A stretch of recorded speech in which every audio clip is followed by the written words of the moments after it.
The Massacre at Dachau, when liberation became execution. April 29, 1945. The war in Europe was dying, but not yet dead. American forces were advancing through Bavaria like a scalpel cutting through the decaying flesh of the Third Reich.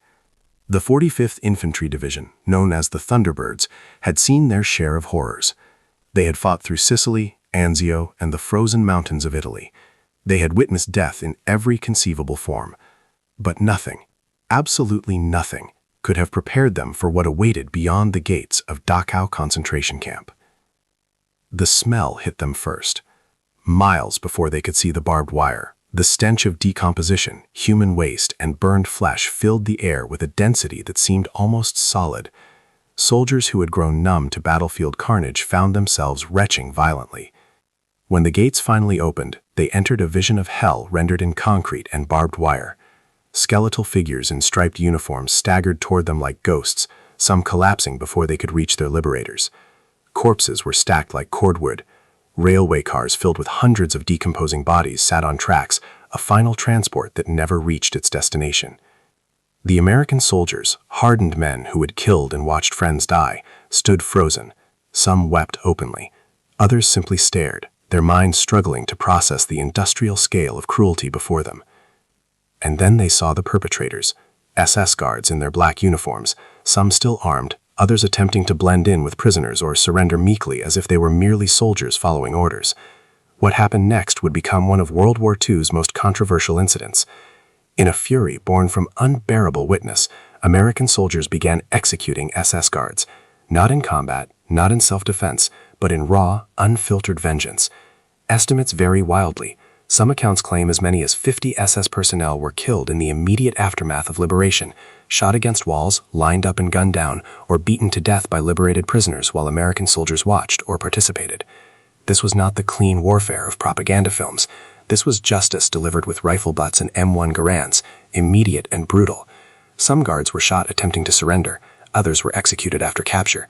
The line between liberation and retribution blurred into something darker, something the American military could neither openly acknowledge nor easily condemn. And then the reports reached General George S. Patton. Patton, old blood and guts, was perhaps the most complex and controversial American commander of the war, a man who believed he had fought in past lives, who slapped shell-shocked soldiers and called them cowards, who read military history like scripture and spoke of war with an almost religious fervor. He was brilliant, profane, politically reckless, and utterly convinced of his own martial destiny. He commanded the Third Army with an iron fist and a leather-bound copy of Caesar's Gallic Wars in his jeep.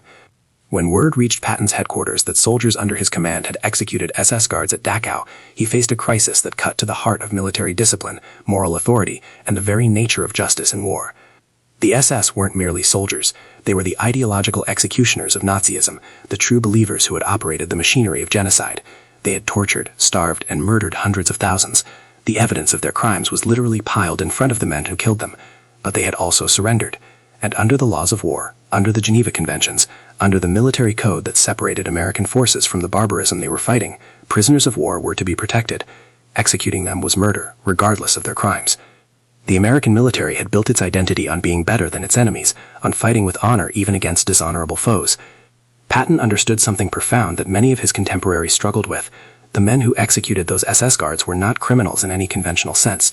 They were soldiers who had witnessed the ultimate expression of human evil and responded with human rage.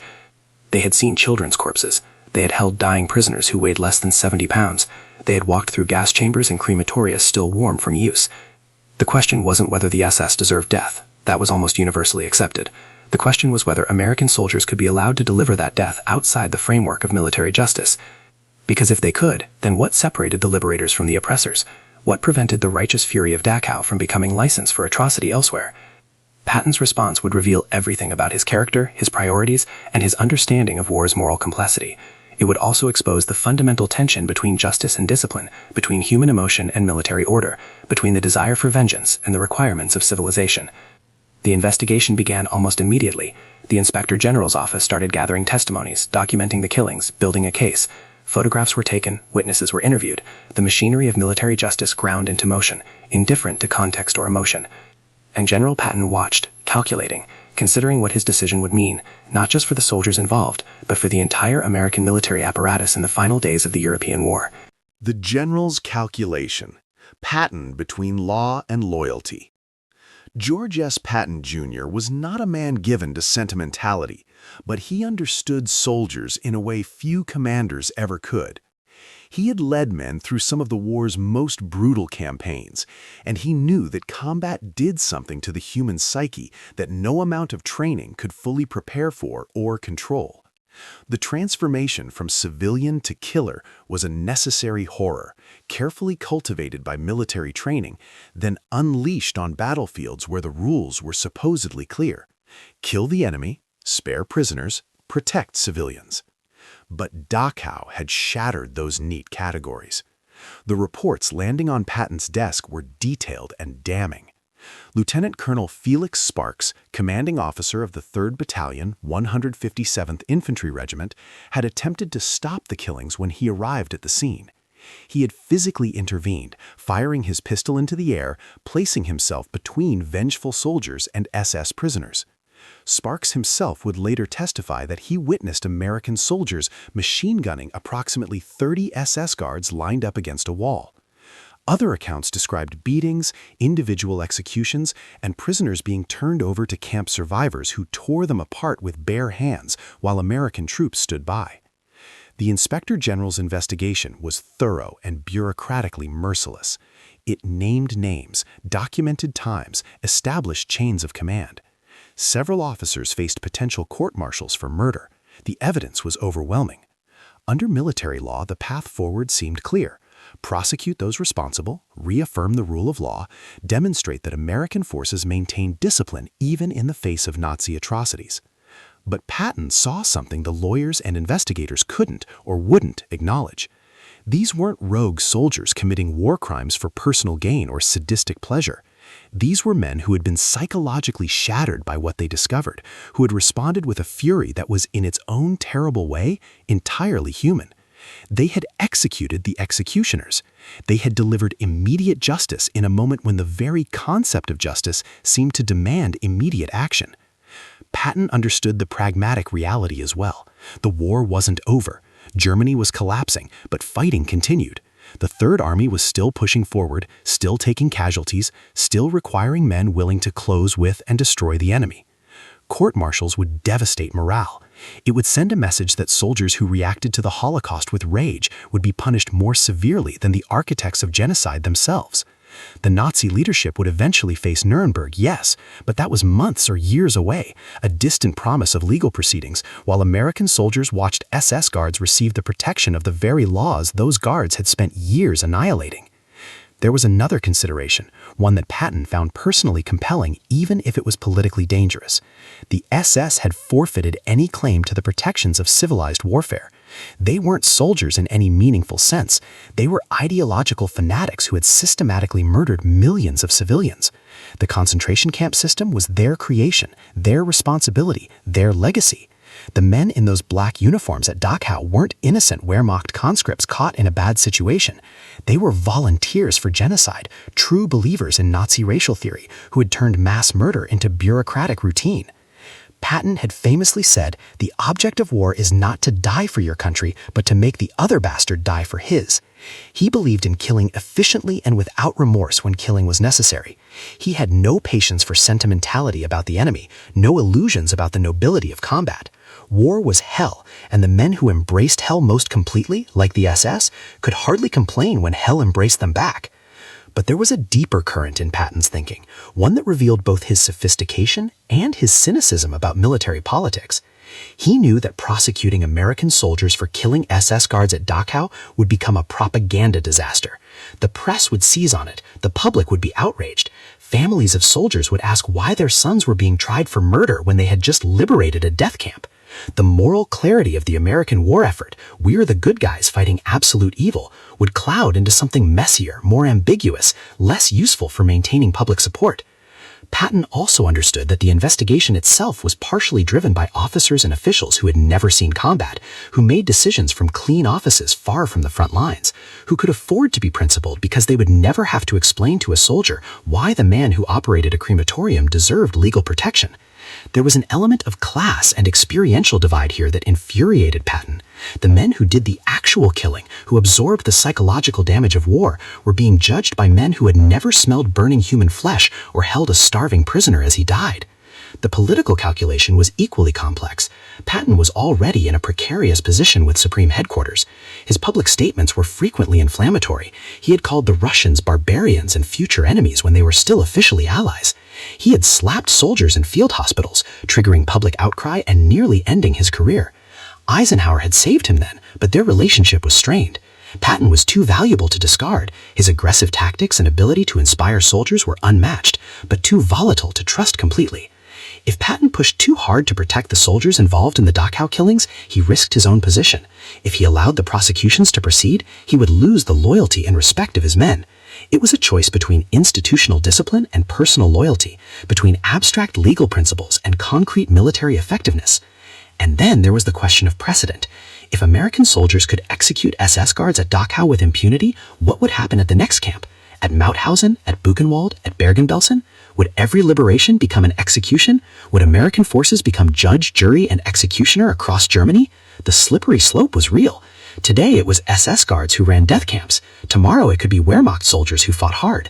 Eventually it could be anyone who wore a German uniform. Patton spent days reviewing the evidence, consulting with his staff, gauging the political winds. He knew that whatever decision he made would define his legacy as much as any battle he had won. This wasn't about tactical brilliance or operational success. This was about the soul of the American military, about whether the rules of civilized warfare meant anything when confronted with industrial genocide. His decision, when it finally came, would shock some and vindicate others. It would be pragmatic, cynical, and utterly characteristic of the man who believed that war was about winning, not about moral posturing. The cover-up, Patton's verdict, and the machinery of denial. General Patton's solution was elegant in its simplicity and brutal in its honesty. He would not allow the prosecutions to proceed. The investigation would be quietly shelved. The soldiers involved would face no courts-martial, no formal charges, no public humiliation. The entire matter would be buried beneath layers of bureaucratic maneuvering and strategic silence. Patton's reasoning was direct and utterly pragmatic. I'll be damned if I'm going to have any of my soldiers tried for killing those SS bastards. But Patton was too politically astute to simply issue a blanket refusal and invite open conflict with the Inspector General's office and Supreme Headquarters. Instead, he employed a more sophisticated approach. He questioned the evidence, challenged the testimonies, and cast doubt on the reliability of the investigation itself.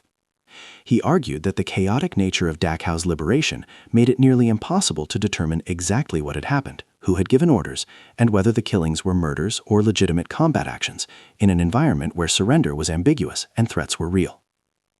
Patton personally reviewed the case against Lieutenant Colonel Felix Sparks, the officer who had actually tried to stop the killings. The irony was not lost on him. Sparks was facing potential charges precisely because he had been present and had attempted to restore order. Patton recognized immediately that prosecuting Sparks would be both unjust and catastrophically stupid. Here was an officer who had fought with distinction throughout the Italian campaign, who had tried to enforce discipline even in the midst of overwhelming emotional trauma, and who was now being threatened with court-martial because he hadn't stopped every single killing in a camp where thousands of half-dead prisoners and dozens of shell-shocked soldiers were reacting to unimaginable horrors. Patton made his position clear to the investigators. There would be no prosecutions. He wielded his authority like a weapon, making it understood that any attempt to formally charge soldiers under his command would meet with his personal and professional opposition. He had enough political capital, enough military prestige, and enough sheer force of personality to make the threat credible. The investigators, recognizing the futility of pushing forward without the commanding general's support, began to quietly retreat. But Patton went further. He conducted his own investigation, one designed not to uncover truth, but to create plausible deniability. He questioned witnesses in ways that made their accounts seem less certain. He emphasized the chaotic confusion, the language barriers with German prisoners, the possibility that some SS guards had been killed in legitimate firefights rather than executions. He constructed an alternative narrative where the chaos of liberation made definitive conclusions impossible. This was not justice. This was not even military discipline in any conventional sense. This was command authority exercised in its rawest form. A general deciding that institutional rules would bend or break according to his assessment of military necessity and moral reality. Patton was essentially declaring that the SS had placed themselves outside the protections of law, and that American soldiers who killed them had acted within an unwritten but legitimate code of battlefield justice. The legal fig leaf he employed was tissue-thin but sufficient. He claimed that determining individual culpability was impossible given the circumstances, that pressing charges would be unjust to men who had acted under extreme psychological duress, and that the matter did not warrant further action. The Inspector General's report was filed away. Recommendations for prosecutions were ignored. The entire apparatus of military justice ground to a halt against the immovable object of Patton's will. Supreme Headquarters, under Eisenhower's command, faced its own dilemma. Eisenhower personally disapproved of Patton's handling of the situation. He believed in military discipline, in the rule of law, in maintaining clear standards of conduct regardless of enemy crimes. But he also understood the political reality. The American public had just learned about the concentration camps through newsreels and photographs that shocked the nation.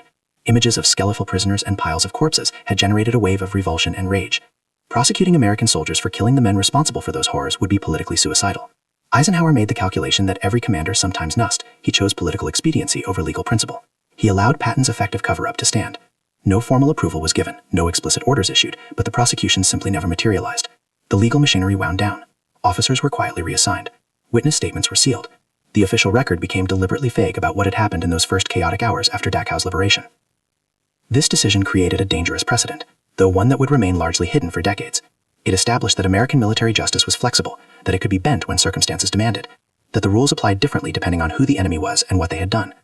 It was a pragmatic acknowledgement that law sometimes conflicts with justice, and that commanders with sufficient authority could choose which to prioritize. Patton himself showed no remorse about his decision. In private conversations with staff officers, he was blunt.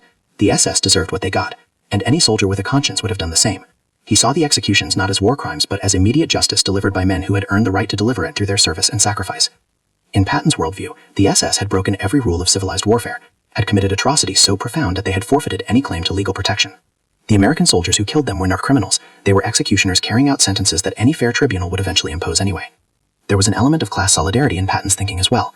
He identified with the enlisted men and junior officers who had actually witnessed Dachau's horrors, not with the staff officers and lawyers who wanted to prosecute them. Patton, for all his aristocratic background and theatrical persona, understood combat soldiers in a visceral way. He knew what it cost psychologically to fight, to kill, to endure the chaos and horror of war. He was not about to sacrifice those men to maintain an abstract principle that seemed obscene when applied to SS guards standing among mountains of corpses. The soldiers involved were never officially thanked or praised. That would have been too politically explosive. But word spread through the ranks that Patton had protected them.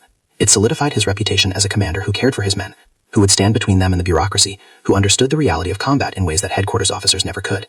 It was one of the reasons Patton's soldiers would follow him into hell, because they knew he would follow them out. But the moral ambiguity of the decision lingered. By protecting the soldiers who executed SS guards, Patton had preserved military morale and avoided a propaganda disaster. But he had also established that American military law was negotiable, that atrocities could be ignored when inconvenient, that the chain of command could intervene to prevent justice when justice seemed politically or militarily problematic. The question would haunt historians and ethicists for decades. Was Patton right? Did the SS deserve summary execution? Were the American soldiers who killed them criminals or heroes? And most troublingly, what happens to the rule of law when we decide that some enemies are too evil to deserve its protection? Patton never publicly second-guessed himself. In his mind, the issue was closed. The SS were dead, his soldiers were protected, and the war continued. That was all that mattered. The legacy of Dachau: justice, vengeance, and the cost of looking away. The Dachau killings did not end with Patton's intervention. They echoed forward through time, becoming a case study in the moral complexities of war, the limits of military justice, and the psychological toll of bearing witness to genocide. What Patton had done, or rather what he had chosen not to do, would be debated by military historians, ethicists, and legal scholars for generations. But in the immediate aftermath, in those final weeks of World War II, the consequences were more practical and immediate. The men who had killed SS guards at Dachau returned to their units. Some went on to fight in the final battles of the European theater. Others occupied Germany during the chaotic transition from war to peace. None faced Kurzweil, none were officially reprimanded, but they carried the memory of what they had done and what they had seen for the rest of their lives. Some spoke openly about it in later years, justifying their actions without apology. Others remained silent, the weight of those moments too heavy to articulate even to family members. Lieutenant Colonel Felix Sparks, the officer who had tried to stop the killings, went on to have a distinguished military career. He eventually became a brigadier general and later a Colorado Supreme Court justice. He spoke occasionally about Dachau, always with careful precision, acknowledging what had happened while maintaining that the chaos and horror of that day made simple moral judgments impossible. He never condemned the men under his command who had pulled the triggers. He understood, perhaps better than anyone, the psychological breaking point that Dachau represented. Patton himself would not live to see the full historical reckoning with the Holocaust or the Nuremberg trial's legal precedents.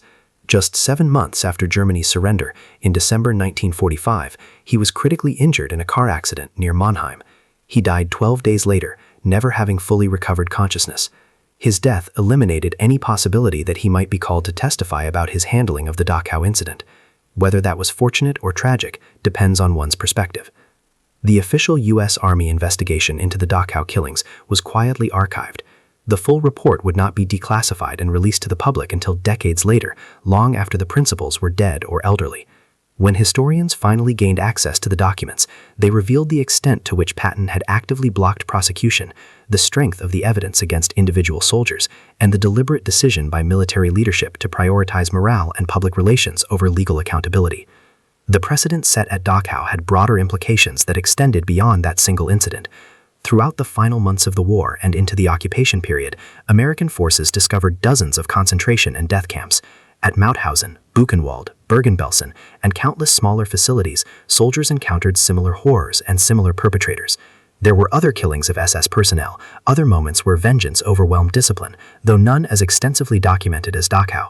The military's response remained consistent: look the other way, minimize documentation, protect American soldiers from prosecution. This pattern revealed something uncomfortable about the application of military justice. It was not blind, not impartial, not purely principled. It was shaped by political considerations, by public opinion, by the perceived legitimacy of the enemy, and by the personal judgment of commanders. The same military that would prosecute soldiers for killing civilians in other contexts effectively gave a pass to those who executed concentration camp guards. The message was clear: some enemies are beyond the protection of law. The philosophical question at the heart of the Dachau incident remains unresolved. The SS guards who were executed had committed or facilitated crimes so monstrous that they defied conventional legal frameworks. The Nuremberg trials would later establish crimes against humanity as a legal concept precisely because existing military law was inadequate to address the Holocaust's systematic nature. In that context, were the American soldiers who killed SS guards at Dachau acting as unauthorized executioners of guilty men or as murderers who violated the laws of war? The legal answer is clear: they were murderers. Prisoners of war, regardless of their crimes, are entitled to protection under the Geneva Conventions. Summary execution violates international law and the Uniform Code of Military Justice.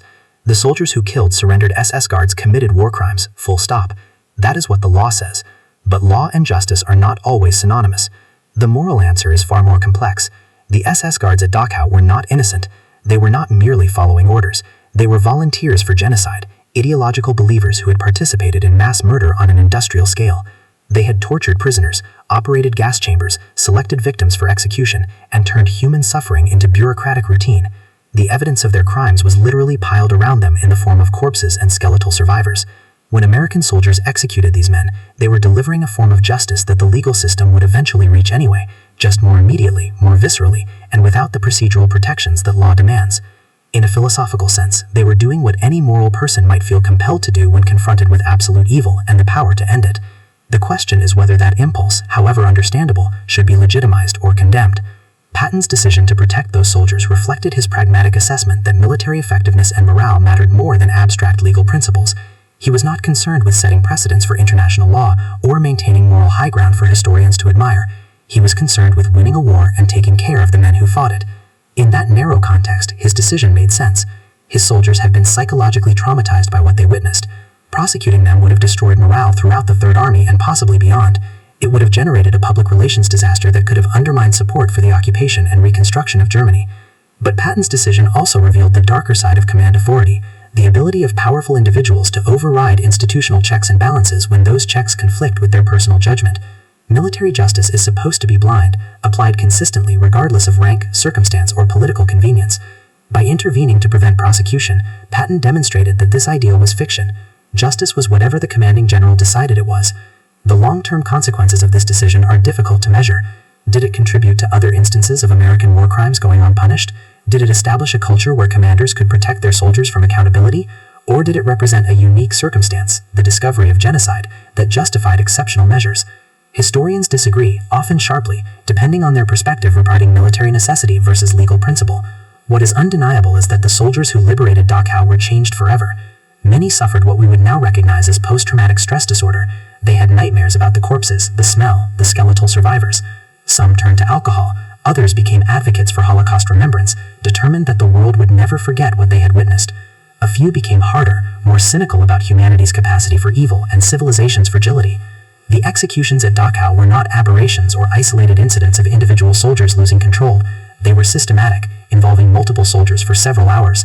They reflected a collective judgment by men who had seen the ultimate expression of Nazi ideology and responded with immediate violent rejection.